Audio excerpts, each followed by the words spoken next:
you know, it can be hard to figure out what is truth, right? Because there's just so much confusion and so much density. But if we are tapping into a level of understanding that truth is always very simple, and that the evil of the world, they want to like obfuscate the truth by adding in unnecessary complexities and things like this. So when you hear like the Fauci thing, how do you know something like that is true or not? You need to kind of have that yardstick to measure up if that's true or not. And generally, just like the germ theory lie or the terrain model, is very simple. It's simple. It's you know, microbes are our friends. No one can make you sick just by standing next to you and breathing. You know, otherwise we wouldn't be here. We've been here for thousands of years now. We've made it to this point. I mean, it's toxicity. That's what's happening. Whether it's toxicity on a level of in the food, in the air, in the water, or electromagnetically. I still stand firm that it's 5G that has been making us sick and creating this specific flu-like expression that's kind of going through the world, and it's happening at different times for different people depending on their health status. And we're acclimatizing and adapting to this frequency.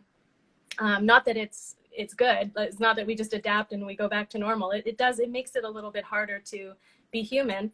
But like you said, if you're tapping into the earth plane and you're really tapping into the elements, which is real truth, it's kind of like nature is that tangible thing that is so close to God and close to the truth that when you really tap into the elements, it can be so powerful.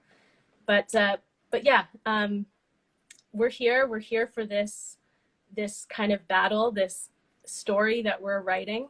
And I firmly believe that each and every soul knew what they were getting into when we came here, that we knew what we were getting ourselves into when we decided to come here. So, so yeah, it's like we've said so many times, it really is very interesting times to be alive. And we're really going to be tested in so many ways and testing our own character. And yeah, we're all here together, you know? Yeah, yeah, totally. You know, when you were talking about standing next to each other and making each other sick by breathing, it's like the air, if you could see it, it's like a pool. And so if there was germs floating around, everyone would be sick and die because we're all breathing the same thing all the time. It's like a finite system. So it's just, you know, even science tells us that. I remember learning that in primary school. Yeah.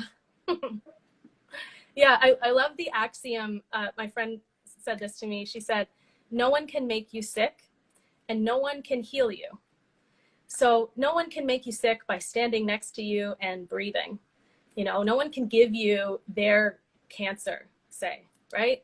And no one can really heal you, right? Like if you've heard of people going to, you know, John of God or one of these gurus, it's really just that belief in that person that this person can heal me.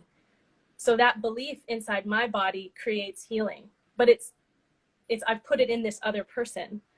That steadfast belief, that's what can create that spontaneous healing for people when they truly believe that this other person can heal me, and I visited them and they put their hands on me and all the rest, right? But it really is you and your own belief. I just they put their hands on me. It's just those stories that have come out about John of God. It's like that was a Yeah. little bit of Yeah, totally.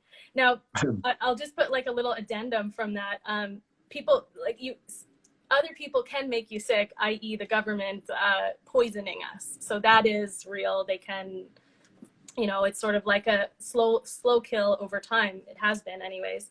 But that doesn't have to be the case. Like we can rise above it. But I think it does take acknowledging that in order to then rise above it.